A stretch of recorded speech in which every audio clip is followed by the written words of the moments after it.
देखो कुछ क्वेश्चन बेहद आसान आ जाते हैं, जैसे ये है ना, ये रूट टू आपको पता है कि इरेशनल नंबर है, ठीक है। देखो इंटीजर कौन से नंबर होते हैं, इंटीजर को हम किसे लिखते हैं, जेड से। इंटीजर कौन से नंबर होते हैं जो रियल लाइन पे 0 1 2 3 4, और यहाँ पर -1 -2 -3, ये ठीक है। और 0 से स्टार्ट हो जाए तो ये होल नंबर हो जाते हैं। और नेचुरल नंबर कौन से हो गए जो 1 से स्टार्ट हो गए, 1 2 3 4 5, ठीक है। और रैशनल और इरेशनल, रैशनल नंबर कौन से होते हैं जो p बाई क्यू की फॉर्म में लिखे जाए, ठीक है। और p और q क्या होने चाहिए, इंटीजर होने चाहिए।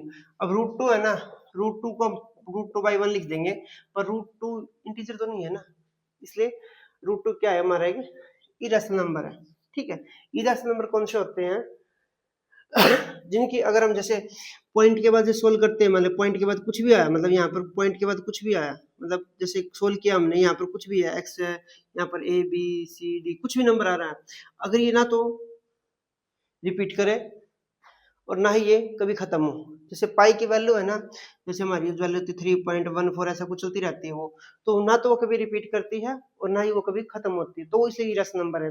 अगर हम इसकी भी, अगर हम इसको खोलेंगे ना, जैसे भी 0.14 ऐसा कोई आएगा इसको, तो वो ना तो वो कभी भी खत्म होगी वो पॉइंट के बाद जो नंबर आएंगे, और ना ही वो कभी रिपीट करेंगे। तो जैसे अब की बार क्वेश्चन में रूट टू पूछा, अगली बार यहाँ पर कोई नंबर देके पूछ सकता है आपको, जैसे नंबर देके पूछ सकता है कि 0.1415161718 ऐसा कुछ नंबर लिखो। देखो जैसे भी ये भी है ना, ये रिपीट भी नहीं कर रहा, ठीक है, तो ये रसम हो जाएगा ना, जैसे कुछ भी लिख दो, क्योंकि रिपीटेशन होता तो, क्योंकि जैसे 19110 ऐसे लिखते रहेंगे ना तो कोई रिपीट कर रहा और ना ही खत्म हो रहा, ठीक है। इस क्वेश्चन में रूट टू पूछा है, अगली बार आपको ये ऐसे डेसिमल फॉर्म में भी देके पूछ सकता है, ठीक है। तो आपको ये पता होना चाहिए कि रैशनल कौन से, नेचुरल कौन से, इरेशनल कौन से, इंटीजर कौन से है।